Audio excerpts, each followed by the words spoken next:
Hello, hello. Syrian control over Lebanon. Under intense pressure, Syria pulls its troops out, ending a nearly three-decade presence in the country. I don't need it. As Syria departs, voices calling for Lebanese sovereignty quickly shifted towards Hezbollah. The groundwork for this moment had been laid the year before. Resolution 1559, packed by the United States, called for the disarmament of militias and the sovereignty of the Lebanese state.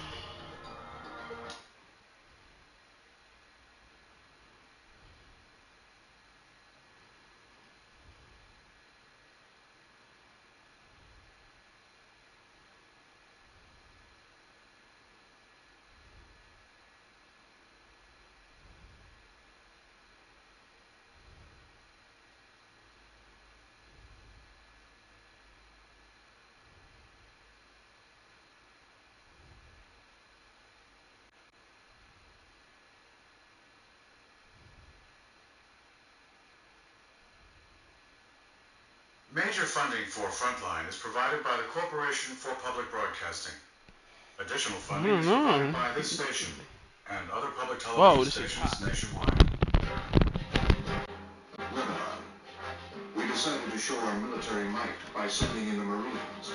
A gulf developed between those who know something about Lebanon and those who are making the decisions at the political level. In every instance where I've sat in a meeting of the National Security Council, the most bellicose people were always the civilian advisors to the president. Tonight on Frontline, an investigation of a policy that resulted in tragedy, lives lost, and the humiliation of retreat. From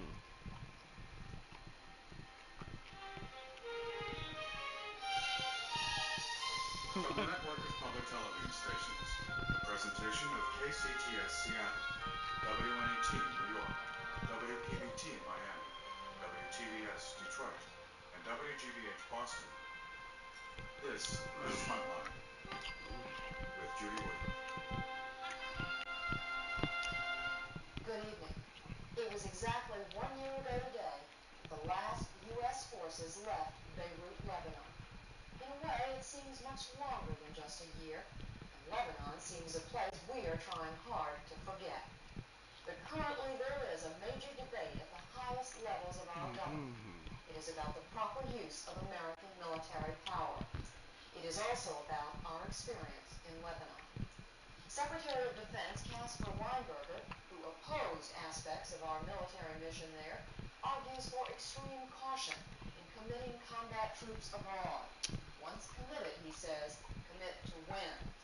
Secretary of State George Shultz, on the other hand, argued that we had no choice and that we must not be too cautious in using our strength as an instrument of foreign policy.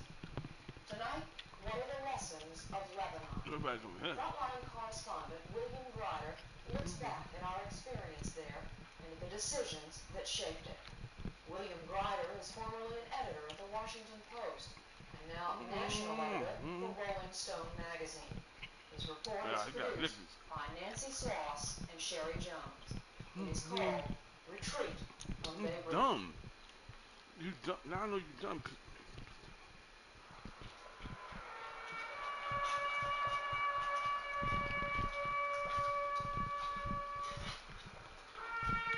The young man dies in the service of his nation, and because of television, millions are mourners at his funeral. This young Marine with 265 others was killed in a troubled place called Lebanon. Now, more than a year later, we must still ask a painful question. Were their deaths a meaningful sacrifice or an empty gesture? The American engagement in Lebanon was bewildering. On the evening news, the public saw, for the first time since Vietnam, images of Americans at war. But this was not war, not another Vietnam. Then why were the Marines sent there in the first place? Unheard by the general public, this question and others were argued out privately at the highest levels of our government, and afterwards brushed aside. Tonight, we set out to look for some answers. In the last 8 months, we've interviewed dozens of participants, military men on the ground in uniform, the top command at the Pentagon, career diplomats who knew the Middle East, some in the White House where the policy was shaped. Many of these officials, fearful for their careers, would speak only if they were not identified. But the story we will tell follows their accounts of what actually happened. Secretary of State, Secretary of Defense, the President's National Security Advisor declined to be interviewed. But many career diplomats and soldiers want these questions explored. What are the risks? When should a president send fighting men to troubled places?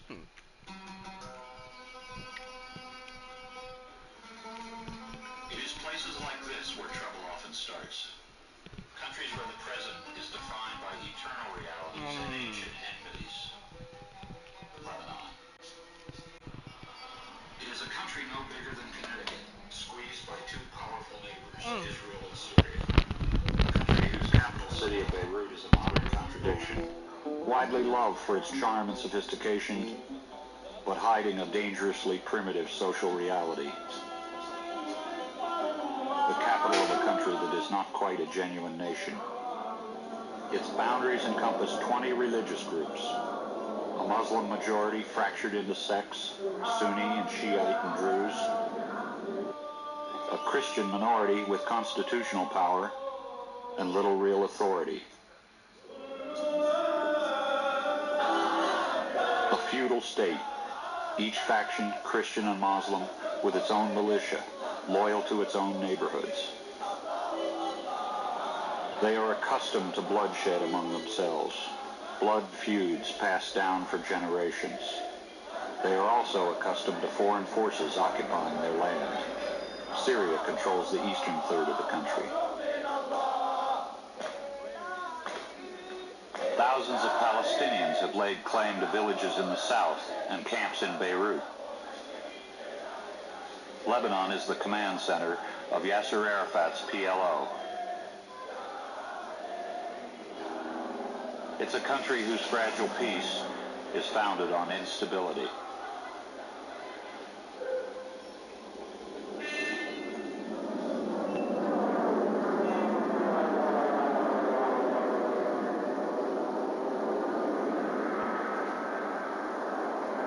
April 1982.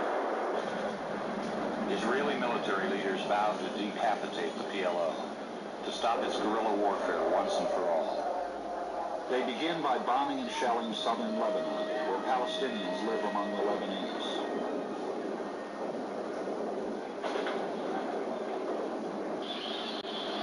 On June 6th, Israeli tanks invade.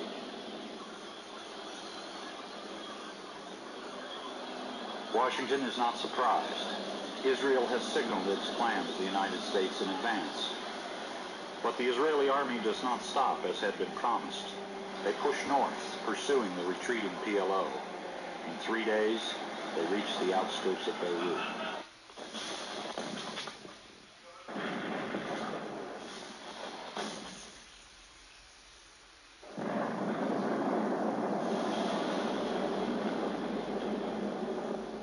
By August, Beirut is burning, a city under siege.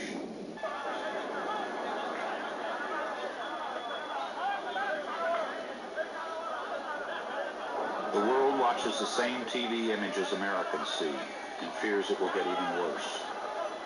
That Israel will invade the Muslim neighborhoods in the heart of the city to root out the PLO and house-to-house fighting. The United States is implored by other Arab countries to intervene to prevent disaster. The government of Lebanon has requested, and I have approved, the deployment of United States forces to Beirut as part of a multinational force. In no case will our troops stay longer than 30 days. If they're shot at, will they be withdrawn, sir, immediately?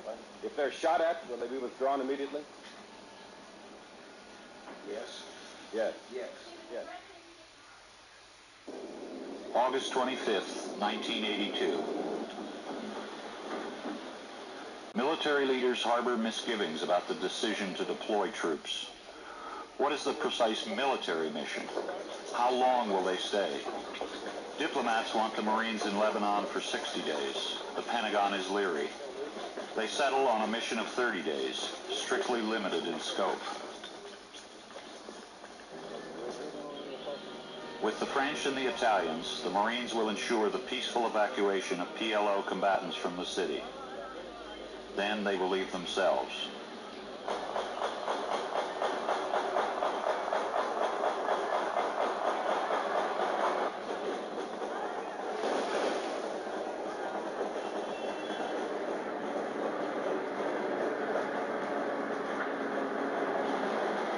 This first deployment seems a great success.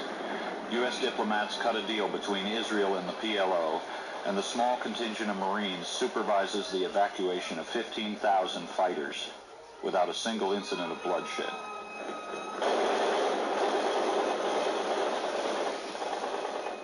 The diplomatic exchanges include one other crucial promise.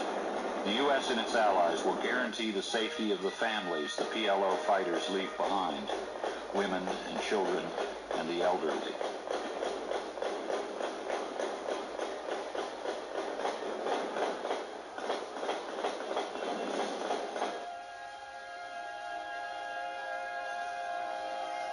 U.S. diplomacy has yet another task, working with Israel to help install a new Lebanese president, Bashir Gemayel. He's leader of the powerful Christian Falange militia, but his faction is only 20% of the population. His victory is celebrated only in the Christian neighborhoods of East Beirut, in Israel, and in Washington. From the American perspective, things were going much better than any of us ever thought possible. Bashir Gemayel, a bright young man, very aggressive and very charismatic, had just been elected president. He was dependent upon the United States. He was committed to our point of view. Morris Draper is a career diplomat who served with Philip Habib as special envoy to the Middle East. Together they negotiated terms for the Marine deployment and for the PLO evacuation. It just looked very good to us at that point. Israel's troops surround Beirut, but the PLO fighters are gone. The Marine mission is finished. At the Pentagon's urging, the multinational force departs early, 12 days ahead of schedule.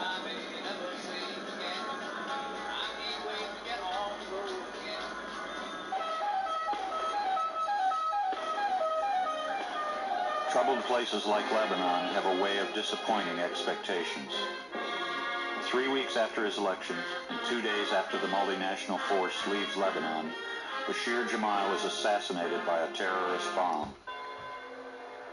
Optimism is shattered, displaced by an ancient emotion well known to this place, a longing for revenge.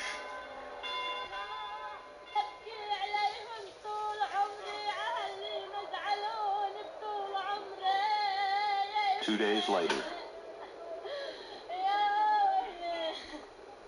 Christian Falange's forces enter the camps of Sabra and Shatila, where the families of the PLO fighters remain. For 2 days, the Christians kill unarmed Muslim people, almost 800 of them.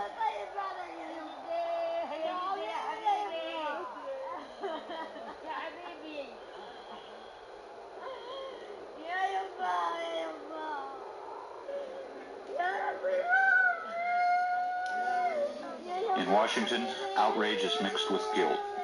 American power had intervened in Lebanon to protect these people. Now it feels responsible. A fateful debate unfolds within the U.S. government over just one weekend. In less than 48 hours, the White House, the State Department, the CIA, and the Pentagon thrash out the options for an American response. Congress could limit the president's power to commit Marines if it were to be a combat situation. Congressional leaders are assured this isn't the case.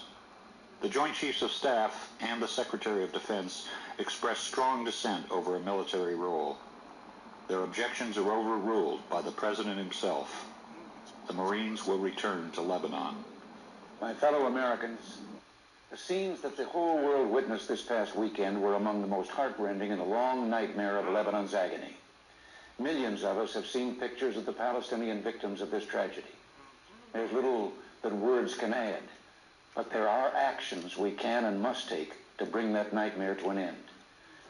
the multinational force will return to Beirut for a limited period of time. But I've concluded there is no alternative to their returning to Lebanon if that country is to have a chance to stand on its own feet. Peace in Beirut is only a first step. The Lebanese people must be allowed to chart their own future. They must rely solely on Lebanese armed forces who are willing and able to bring security to their country. They must be allowed to do so, and the sooner the better.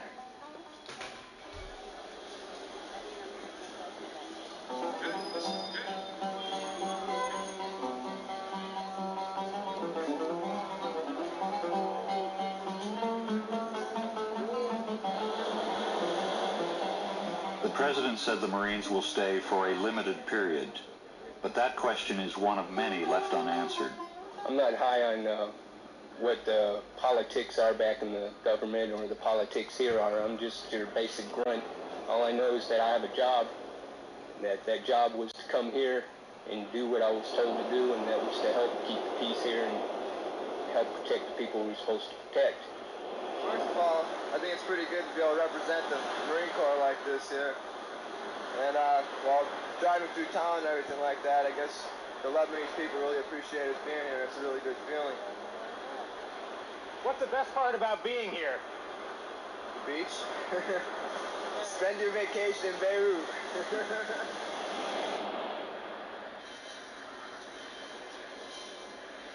The Marines are assigned a passive position at the airport south of the city. The outpost is set on low-lying ground, close by Muslim suburbs hostile to the Lebanese government. But the Marines are not here for combat, not here to do what Marines are trained to do, attack an objective and capture it. We were there as a peacekeeping force, and because of that mission, we did not carry the kinds of arms or throw up the kinds of defenses that we would have in a tactical situation. We were also not there in real strength. We had sufficient numbers for our security of the area that we were in, but by no means would we have been a match for any kind of a concentrated attack by any of the factions. They could have taken us on at any time and done serious damage.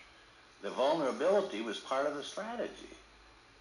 That if the Marines had been in a big bunker, well protected, then they would have been in the combatant role, which the administration didn't want them to be in. They wanted them to be there as a symbol of U.S. interest, a political gesture, so they put them in a vulnerable place. There was no police power as such. There was no military objective as such. It was showing the flag. In other words, it was a symbolic show of force to support the concept of a legitimacy and a constitutional government taking over its own territory. What was the Pentagon's view of that proposal to go back in again? Well, I think it's fair to say, basically, the military wants to know what the military mission is. The basic question is, what are we doing? And it was explained in policy terms. You are to be a buffer in order to enable a government time to grow up. Well, that's a policy. But to the man on the ground, he wants to say, yes, sir, I understand that, but what does that mean? What do I do? There was a great reluctance on the part of the military to put that force in there without a clear identification of what its mission was. The Pentagon the Pentagon principally said, let's get in and get out as quickly as we can. I mean, that was basically the Pentagon's position. I think properly so. If you had said to many in the Pentagon, they're going to be there for more than 3 months, or they're going to be there for more than 6 months, it would have caused substantial consternation. I personally get goosey when somebody just talks about military presence on the ground somewhere when you have somebody who considers himself to be your enemy.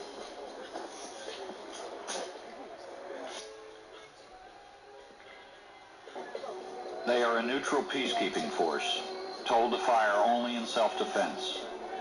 Their weapons are not loaded.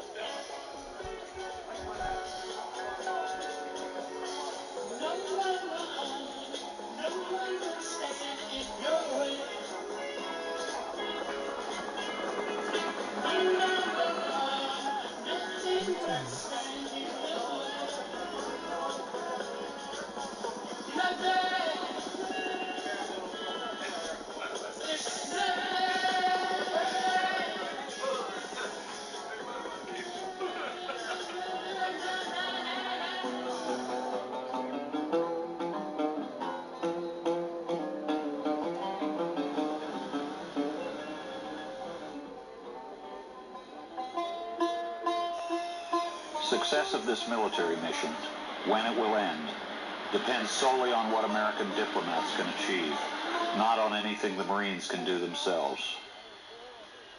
The team of Philip Habib and Morris Draper begin a series of many-sided negotiations with Israel and Syria and the Christian-controlled government in Beirut, headed by Bashir Jamal's brother, Amin. There was a very solid, expansive, optimistic kind of mood. So although very ambitious goals had been set, in which Phil and I joined,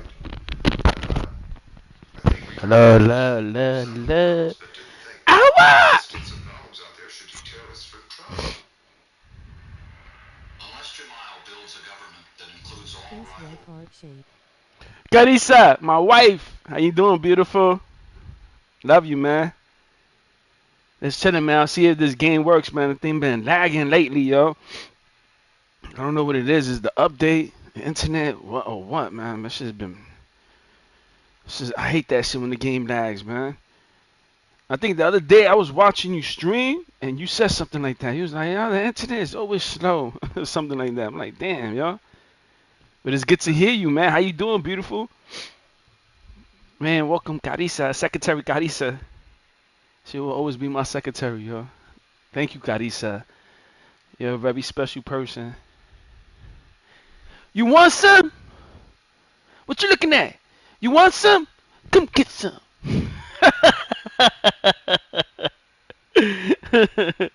What you looking at? You want some? Come get some. Love you, Carissa. I love him. Thank you, man. Always coming over here. My internet was acting up too. I unplugged my router for 30 seconds and replugged it, and it helped. It helped? Yeah, I just did that. I did that yesterday, but once I did that yesterday, I was already like frustrated. You know what I'm saying? Then when you're dealing with this multiplayer, you're dealing with other players, and you're like, damn, everybody's internet is okay, and I'm the only one that's struggling. You know what I'm saying? And it's so frustrating when you're trying to compete against the best players in the world. That's like playing in the World Series, playing in the NBA, playing NHL hockey, playing anything, and you just can't move because you can't perform the way you want to perform. You know what I'm saying? Imagine Michael Jordan playing in the NBA Finals, and he's just lagging. We're like, what's going on as fans? I don't want to see Michael Jordan lagging. I want to see Michael Jordan playing the way he's supposed to be playing. You know what I'm saying?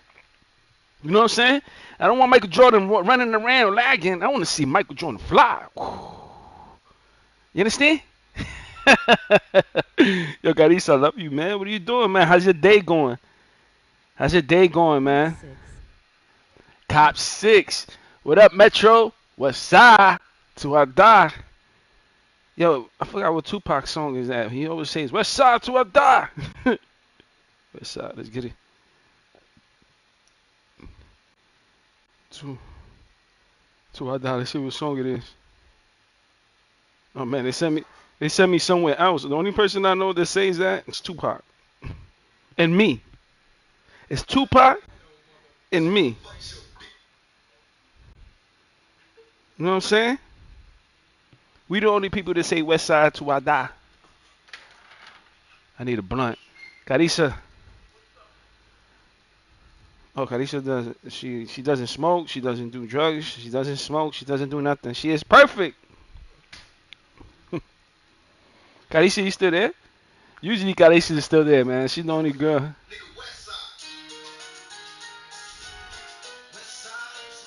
Hopefully my game works. I can get some good games, yo. I've been turning this shit off, and then I got banned. Man, love you more, man. Thank you, man. You the best ever, yo. You know I'm gonna go see you 24/7. I will be there soon. And I love you, man. Nah, you the best ever, man. Thank you. Appreciate it, man. You the best ever. Thank you, Carissa. You know how it is, Carissa. It's Friday night. I mean, it's Friday? What today is? I don't even know what day it is, yo. Let's put it up. I gotta smoke. Thank you, Carissa. Thank you, man. Listen, Carissa, let me tell you something. You're a real female. Females supposed to always make men feel good. and make them, you know what I'm saying? Remember, I got Carissa over here coming to see me, so I got to do exercise. You know what I'm saying? I got to do something in my life. I got to be positive because you want to be positive around Carissa because that's a real woman. You know what I'm saying? Shout out to the real women in this world that push men to what they supposed to be. You know what I'm saying? Yo, Saluting face. yo, Irish man, y'all the best ever, man. Thank y'all, man. Shout out to the family, y'all. Shout out to the YouTube family, man. Not my YouTube family. You know what I'm saying? Shout out to my family. You know what I'm saying? Regardless of whatever year it is, if I can get on YouTube and I got my subscribers, I'm gonna try to find y'all. Y'all my family. You know what I'm saying? I love y'all, man. It's time to smoke. I gotta be in the freezer.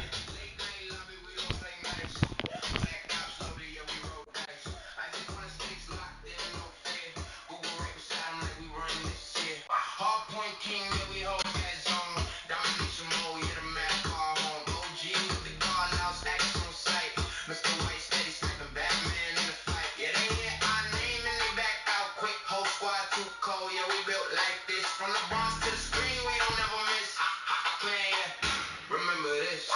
Welcome to the haHA clan. Yeah, we don't play fair. Hard point, lockdown, domination everywhere. I sit with the crew, yeah, they run the whole map. If you see that Yo. tag, better fall back. Yeah, we laugh when we win. Do it All right, over again. take it easy. Nightmare squad, No, yeah, we live like that. I don't want Load to do up, that to you. black ops, so we run that back. Yeah, we run that back.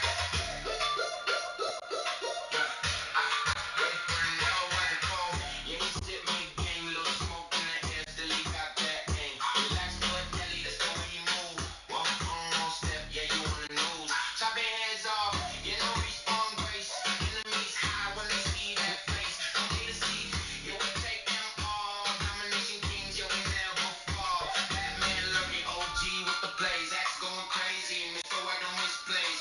Who the guy, yeah, you know that name. Isaac Lee, yeah, they You run on that that game. thing, the haHA clan, and you know they games. I'm touching down, I'm messing that bit.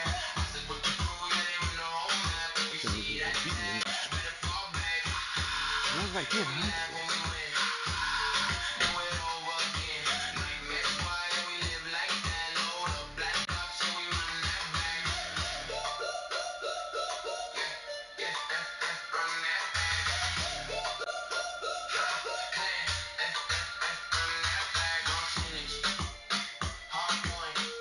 Get into the game. I gotta pee. Let's play, man.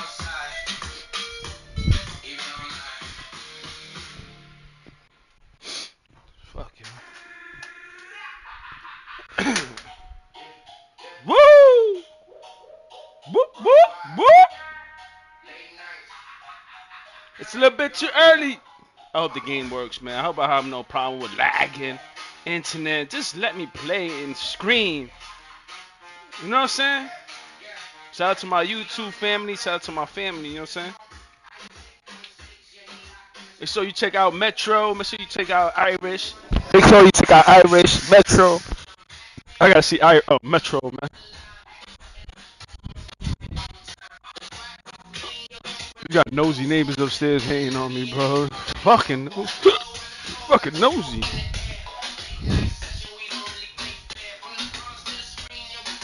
Jesus, God.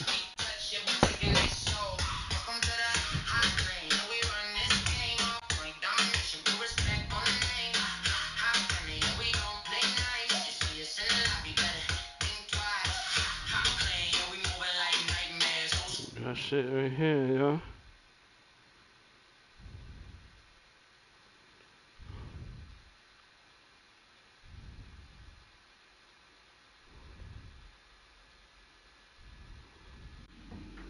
Oh, no, no, no.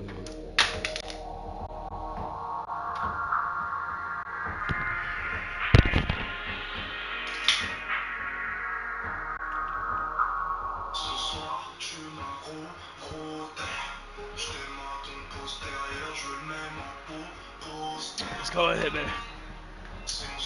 Ready?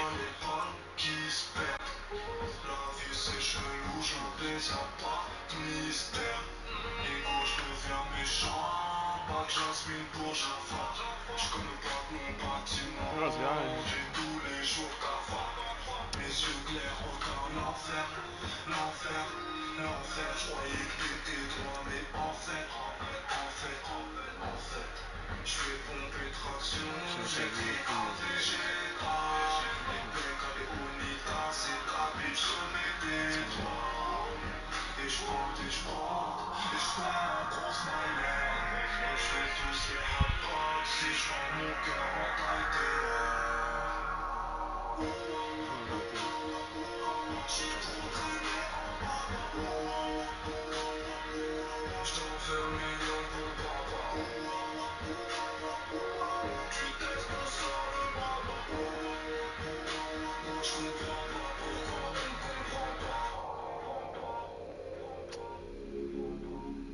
Nah.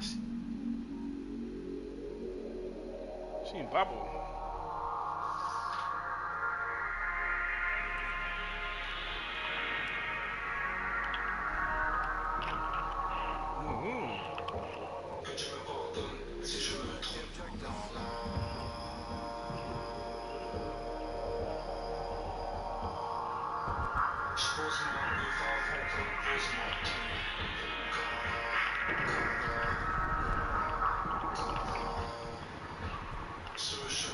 A bitch ass nigga on the bomb.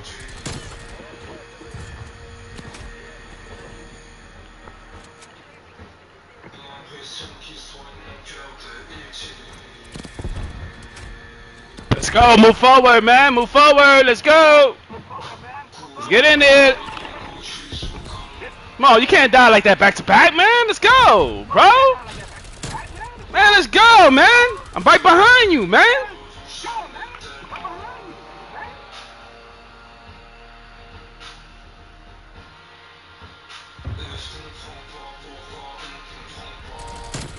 Fucking motherfucker. Come on, give me some fucking speed, bro. Motherfucker. Motherfucker. Let's go, bitch. Come on, y'all, get that B. Get in there. Bitch, motherfucker. Let's go. Let's go. Get that fucking bomb, motherfuckers. Pull up on A. Let's go. Let's go. Pull up on A, goddammit. Oh, come on. What happened? What happened? What is that, yo?